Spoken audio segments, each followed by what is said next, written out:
이미 세상은 다양한 이념과 사상을 통해서 무신론을 전제로 한 유신론 신앙을 허무려는 강력한 경향을 보이고 있는 상황입니다.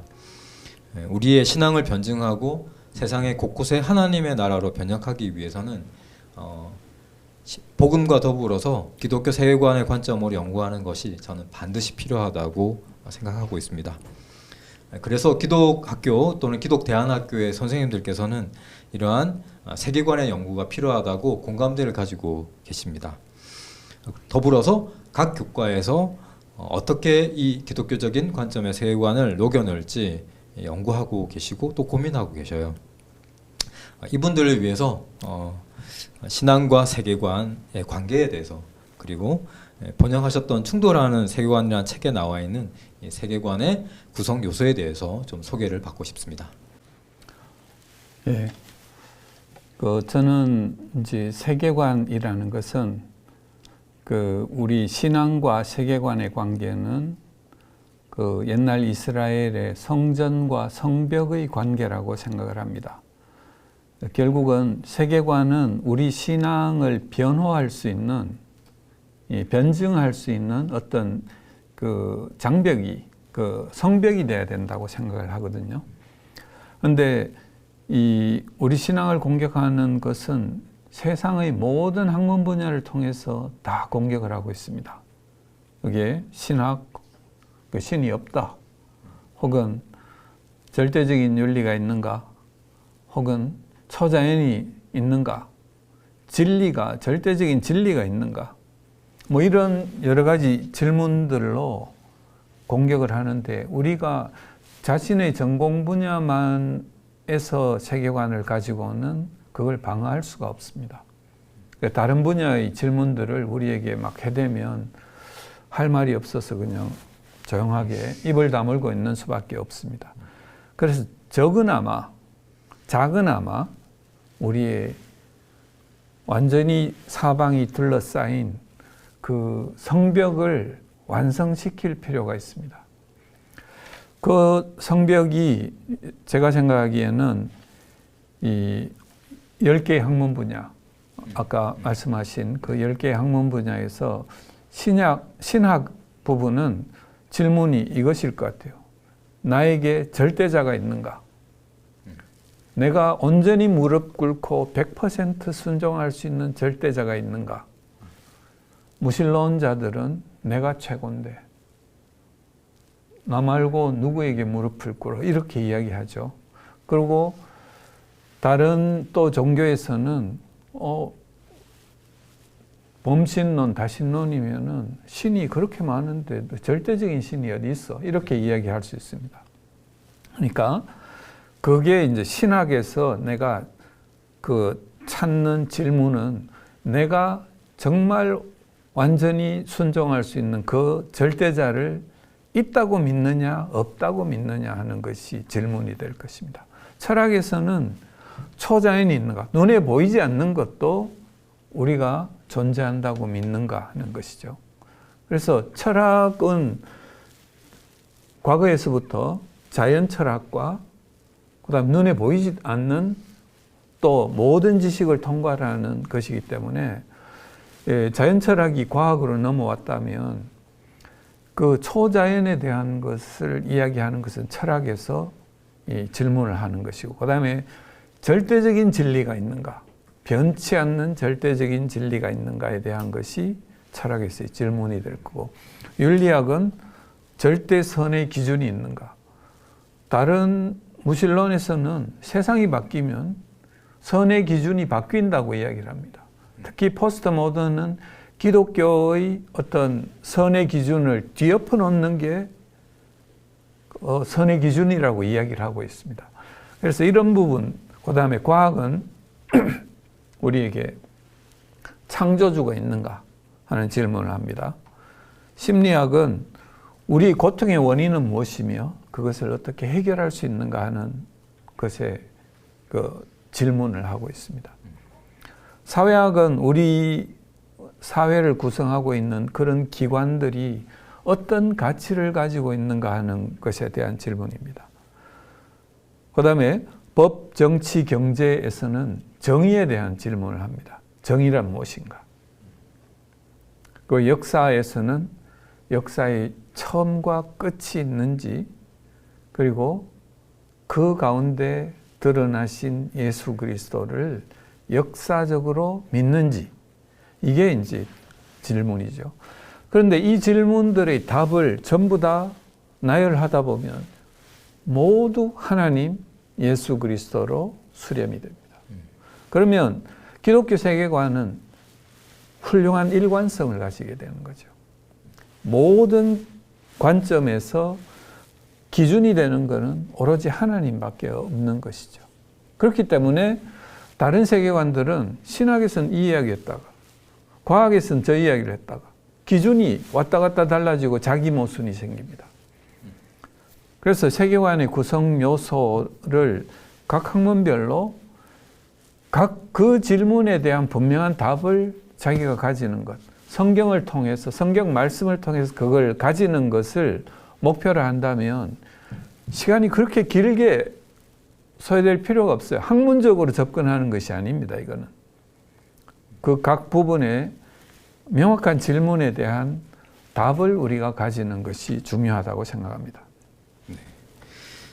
진리는 파편이나 조각일 수 없고 총체적이어야 하고 또 암과 삶은 통전적이어야 된다라는 말씀이 기억이 납니다. 그렇다면 이제 과학 분야에서 우리 기독대안학교 또는 기도학교의 과학 선생님들께서는 그럼에도 불구하고 성경은 과학책이 아니다라는 명제들을 대화하시기도 하고 또 듣는 분도 계시거든요. 그러기에 성경으로 모든 과학 현상과 이론들을 풀어내고 해석할 수 있는가라는 질문들을 품게 됩니다. 그렇다면 교수님께서는 하나님 그리고 자연, 성경, 진리, 과학에 대해서 어떻게 이 관계를 보아야 할지 좀 속 시원하게 대답을 좀 해주셨으면 좋겠습니다. 저는 기독교인이 과학을 대할 때 어떤 틀을 만들어 놓고 거기에 너무 맞추려고 노력하지 않았으면 좋을 것 같아요. 우리는 그 하나님이 성경의 여러 저자들을 통해서 66권의 성경을 쓰게 하시고, 그 다음에 하나님이 천지를 창조하시고, 그러니까 자연과 성경의 저자는 둘 다 하나님이시거든요. 그래서 그 성경의 내용과 자연이 어긋날 수 없다. 서로 갈등이 있을 수 없다는 것을 우선 전제로 한다면, 우리 신학과 과학이 지금은 어떤 잠재적인 갈등 요소를 가지고 있지 않습니까? 그 부분은 결국은 신학은 이제 교회의 전통이나 사회의 어떤 여러 가지 전통에 의해서 성경을 해석하는 것이 우리가 어떤 잘못이 있을 수 있다 하는 것을 우리가 고려를 해야 됩니다. 그 다음에는 과학에 있어서는 인간이 과학을 해석하는데도 지금 진화론의 패러다임으로 모든 현상을 해석하려고 하면 해석할 수는 있어요. 해석할 수는 있지만 그 해석이 잘못된 해석이 되는 거죠. 그래서 과학이 신학과 지금 많은 갈등 요소를 가지고 있는 것은 거의 해석이 잘못되었을 가능성이 많습니다. 그런데 우리는 아직 어느 것의 해석이 잘못되었는지에 대한 분명한 답을 가질 수는 없어요. 그렇기 때문에 답을 열어놓고 열린 마음으로 그 답을 찾아가는 것이 우리가 해야 될 일이라고 생각을 합니다. 네. 그리고 기독교인이 진리를 대하는 자세에 대해서도 함께 설명해 주셨으면 좋겠습니다. 그래서 우리가 이제 보통 어디 학교에 가서 배우면 야 이게 진리겠거니 이렇게 해서 나의 진리의 바구니 속에 그날 막 너무 감명 깊게 들은 걸 그대로 집어넣어 버리는 경향이 굉장히 큽니다. 그러나 우리가 학교에서 배우는 것은 모두 정보에 불과해요. 어떤 정보냐? 입학 시험을 준비하기 위한 정보, 혹은 취직하기 위한 정보, 자기의 전공에서 어떤 성공을 하기 위한 정보이지 이게 정말 진리라고 이야기하기는 힘들다는 것이죠. 그래서 우리가 처음 듣는 어떤 내용들은 전부 정보라는 것으로 우리가 공중에 띄워놓고 이런 정보를 오늘 들었어 라고 해놓고 그 다음에 시간이 났을 때 또 필요할 때 그 정보에 대해서 찬반 의견들을 충분히 듣고 고려해 보는 겁니다. 그게 그 고려를 통해 가지고 이거는 이게 맞는 것 같아 라고 생각이 들면 그 부분이 자기 지식의 수준으로 성장을 하는 것이고 그 다음에 결국은 성경 말씀의 어떤 가지고 있는 그 기준과 어긋나지 않으면 그 기준에 합치하면 우리는 그걸 진리의 바구니 속에 담을 수 있습니다.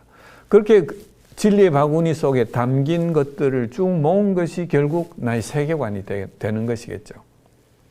그래서 이 보통 사람들이 덜컥 그냥 진리다 하고 이야기하고 학교마다 교훈이나 이런 데 진리가 다 들어가잖아요. 네. 진리라는 것이 뭔가 중요할 것 같은데 그냥 대한민국의 수도는 서울이다. 이거는 참이긴 하지만 진리라고 이야기하기는 그렇잖아요.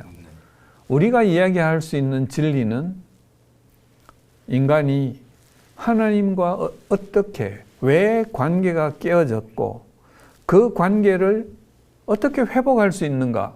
이것이 저는 참 진리라고 생각을 합니다. 그렇기 때문에 예수님께서 내가 길이요 진리요 생명이니 나로 말미암지 않고는 아버지께 올 자가 없느니라.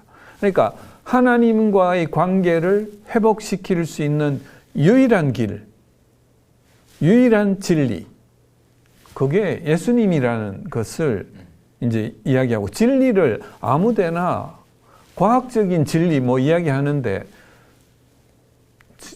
전번에도 이야기했던 것처럼 과학이 상당히 잠정적인 것일 수밖에 없거든요. 우리가 아는 수준이 여기까지밖에 안 되니까 그 수준에서 이걸 현재는 받아들이자 수준이지 그걸 진리라고 이야기하기는 힘들다는 것이죠. 진리는 변함이 없는 진리는 예수 그리스도밖에 없다. 이게 저희 생각입니다.